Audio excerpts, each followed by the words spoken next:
Together, they were the charming businessman that everyone respected, and she was the girl next door who had a history that was full of mysteries. However, what could possibly lead to a murder that occurred behind closed doors in their life that appeared to be perfect? Today, we will reveal the terrible story of Patricia Tito and Lester Rome, which is a horrifying tale of betrayal, deceit, and a scheme that is so convoluted that it will leave you doubting everything. Exactly who was Patricia Tito? Why did she feel the need to carry out such a horrific deed? Also, was she acting on her own, or was there someone else who was controlling the situation? Stay here with us, because we're about to reveal the sinister reasons that led to one of the most puzzling real-life crimes that has occurred. Lester Rome, who was 58 years old at the time, is said to have disappeared into thin air during the month of January in 1984. It was on January 9th that Rome, who is famous for being the dynamic proprietor of a lively lounge on Grand Isle, Louisiana, was last discovered. His family sent a report of his disappearance to the Grand Isle Police Department, which is a small agency that is stationed on a narrow strip of land near the Gulf of Mexico. They were concerned and desperate regarding his disappearance. If you find this story as gripping as we do and want to know what happened next, don't forget to like and subscribe. However, what began as a straightforward investigation into a missing person would swiftly become a mystery that would last for decades. Patricia Tito, Rome's live-in partner at the time, was only a teenager when they went out together. To everyone who inquired, she stated that she had dropped Rome off at the airport for his trip, and that he had transferred ownership of his businesses to her before he departed. Despite the fact that Rome was no longer in existence, Tito continued to run the lounge, reside in his home, and even drive his car. This arrangement caused eyebrows to be raised, but there was no evidence to suggest that she had committed any illegality.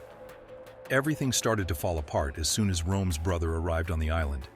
Despite the fact that he had removed Tito from Rome's land, she continued to assert that she was the legitimate owner of his company. Had Tito been nothing more than a young lady who had been deserted by her lover? Or did she have more information about Rome's sudden absence than she chose to reveal? Detectives from the Jefferson Parish Sheriff's Office had taken over the investigation by the time February 1984 rolled around that month. After speaking with the detectives, Tito reiterated her statement, which stated that Rome had gone on a trip and she had no further information. With a serene tone that never wavered, she denied having any knowledge of any kind of foul play. Even still, there was not a single indication of Rome. There was no paper trail, no phone calls, and no sightings. Investigators uncovered a disturbing discovery in Many, Louisiana, which is located more than 4 hours away, in April of 1986, 2 years after the initial incident. The remains of a human being were discovered buried deep within an old water well. For 35 torturous years, these remains, which were given the moniker "the man in the well," were left in evidence, and their identities remained a mystery. In 2021, however, everything was different. Using cutting-edge forensic methods, the investigators were able to establish beyond a reasonable doubt that the remains were those of Lester Rome. It turned out that the man who had been missing for almost 40 years had not just vanished. He had been murdered. It was revealed through the autopsy that Rome had died from blunt force trauma and probably stab wounds. This was a horrific revelation. Patricia Tito, who was the only person who had been a consistent presence in Rome's life at the time of his disappearance, became the focus of suspicion as more and more pieces of the puzzle were put together. If she had been the innocent girlfriend who got caught up in a web of tragedy, would that have been the case? Or did she play a pivotal role in a crime that was meticulously planned and executed? Stay with me because the twists in this case are not even close to being finished. As of the year 2007, Patricia Tito has no experience with violence or with the legal system. She entered a guilty plea to the charge of second-degree murder in 2003 when she was responsible for the shooting death of Judy Wynn, a 59-year-old woman whom she considered to be a romantic competitor. Talking about this case, Patricia Tito's image for being a dark person was already solidified by the complicated and unstable relationship she had. An additional horrific crime, this time fueled by jealousy and wrath, would be the forerunner to her tempestuous affair with Chris Shufflin, which would become the precursor to the crime. Chris Shufflin, a man who was smitten with Patricia, proved to be her financial savior by sending her checks on a regular basis that ranged from a few hundred to thousands of dollars with varying amounts. However, the flow of money came to a halt when Chris suffered a stroke that rendered him unable to function normally and was admitted to the hospital. Chris became a liability in Patricia's view, and she decided to leave their relationship since she was no longer able to offer financial support for Patricia's expensive lifestyle. But Patricia soon realized her mistake. Her financial resources were running out, so she made an effort to revive her relationship with Chris.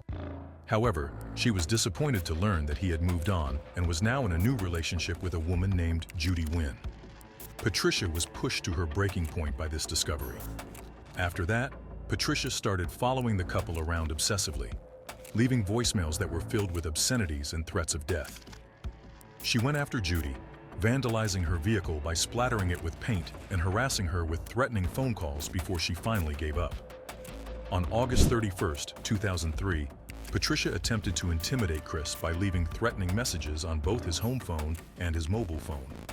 Chris, who was concerned for their well-being and expressed concerns, informed the authorities about her. At the same time, Chris and Judy were spending the evening at home with their family. A shot smashed the window and struck Judy in the chest while she was washing dishes in the kitchen. Judy, who was 59 years old and worked as a secretary for an oil firm, was in the kitchen. As she fell to the ground, battling for her last breaths, Judy whispered words that left no room for mistake about who was responsible for her death. "Trisha Tito shot me." Following the issuance of a warrant for Patricia's arrest, which was issued without delay by the police, Patricia eventually turned herself in. She admitted that she had been standing outside of Judy's townhouse in the southeast part of Shreveport, sighting the gun and squeezing the trigger, all while being obsessed with jealousy. Just prior to her trial, Patricia entered a guilty plea to a lesser charge of manslaughter, which allowed her to avoid a life sentence despite the fact that she had been previously charged with murder in the second degree. She was given the maximum possible sentence of 40 years, with the possibility of release after 34 years. As Judy Wynn's daughter, Christy Bergquist, put it, Patricia would be in her 60s by that time, which would mean that her life would have been effectively gone. The prosecution constructed a devastating picture of Patricia Tito, portraying her as a woman who was obsessed by envy and focused on killing her perceived rival.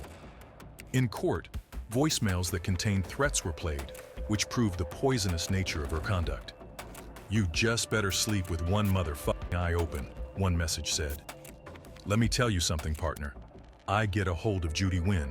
Ain't nobody on God's green earth going to be able to make her fucking recognizable. You have no idea what I'm going to do to the both of you," another message said. "You'll never see me coming. Do you hear me?" Patricia did not show any sign of regret, even as she was pleading her case, and she responded to the judge's queries with a stony indifference. Despite the fact that the plea and sentencing brought some sense of closure to Judy's family, the recollection of the minutes that Judy spent in her final moments continued to weigh heavily in the courtroom. All of those who were engaged were left with wounds as a result of this calculated act of violence, which was not merely a crime motivated by emotion.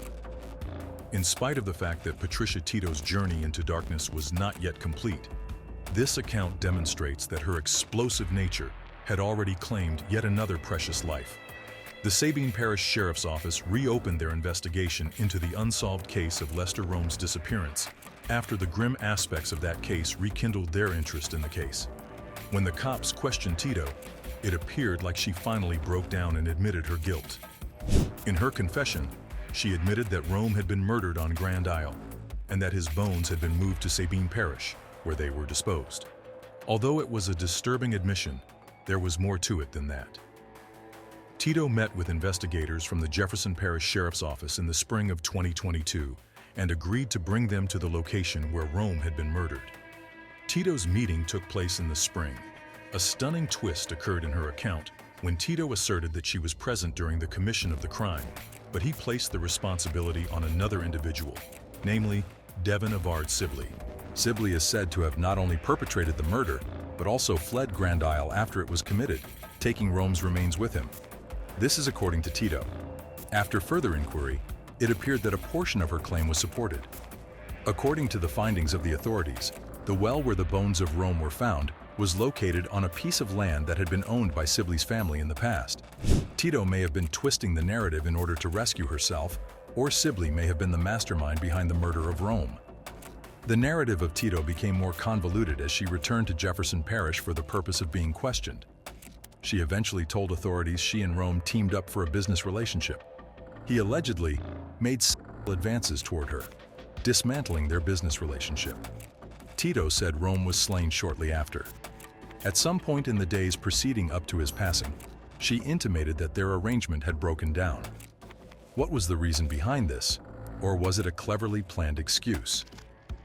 Over the course of several decades, Tito maintained his silence, even as Rome's family looked for insights. The Jefferson Parish Sheriff's Office made the observation that Tito did not make any effort to report Rome's death or inform anyone who was close to him, despite the fact that she was obviously aware of Rome's passing. Between the years 1984 and 2021, she remained silent, which brought up an alarming question. The question is whether she was merely a witness or whether she had been complicit in this heinous crime from the beginning. As more information was unearthed by detectives, the story became more sinister. This is not merely an instance of betrayal. Rather, it is a complex network of lies, denial, and ultimate death. For the first time in nearly 4 decades, the investigation into the disappearance of Lester Rome, which had both investigators and Rome's family troubled, has finally come to a conclusion. The indictment of Patricia Tito for the murder of Rome in the second degree was handed down by a grand jury in Jefferson Parish in December of 2023. This was a moment that gave the impression that justice was finally within grasp. After then, on November 11, 2024, Tito addressed the court and entered a guilty plea to the case that was brought against him. Tito maintained that she was not confessing to the crime, but she accepted that pleading guilty was in her best advantage. The plea was entered in accordance with North Carolina v. Alford, which is an uncommon and difficult legal procedure. This was such a shocking action that even her counsel, who had been appointed by the court, objected to it. The hearing was presided over by Judge Danielle Taylor of the 24th Judicial District Court, who accepted Tito's guilty plea without any hesitation. The courtroom fell silent as Judge Taylor handed down the punishment, which was life in prison without the possibility of probation, parole, or suspension of the sentence. Tito waived any delays that might have been necessary. For many years, people who knew Lester Rome were plagued with mistrust and uncertainty over his whereabouts, as doubts of his fate lingered in the air. Despite the fact that the sentencing provides an official conclusion to the case, there is still a question that needs to be answered. Was Tito's plea an admission of guilt, or was it just another calculated step in a lifetime of manipulation? The murder of Lester Rome raises unsettling questions that go far beyond the crime itself. How did a man vanish without significant leads for nearly 4 decades? Was it a failure in policing, a lack of resources, or something more sinister? How could human remains sit unidentified in evidence for 35 years? Then there is Patricia Tito. What else? How was it that she was able to continue living her life, which included operating Rome's enterprises and subsequently committing another horrible crime, while his family was looking for answers? Does this demonstrate that our legal system has certain flaws, or that human dishonesty is a complicated process? Let's be honest with ourselves. Are we actually safe in the communities that we call home? What measures may we take to safeguard ourselves when the threat is not posed by strangers, but rather by those who are closest to us? Can we ever truly know who we can put our faith in? Regarding the decision made by the court, do you think the penalty was appropriate, or do you think the system should have acted differently earlier? What do you think about this chilling tale of betrayal and deceit? Share your thoughts in the comments below. Remember to like, share, and subscribe for more true crime stories that will keep you on the edge of your seat. And if you haven't already, don't miss out on our gripping story of apocalyptic beliefs and unimaginable crimes that will leave you questioning the depths of human nature. Stay tuned for more spine-tingling tales.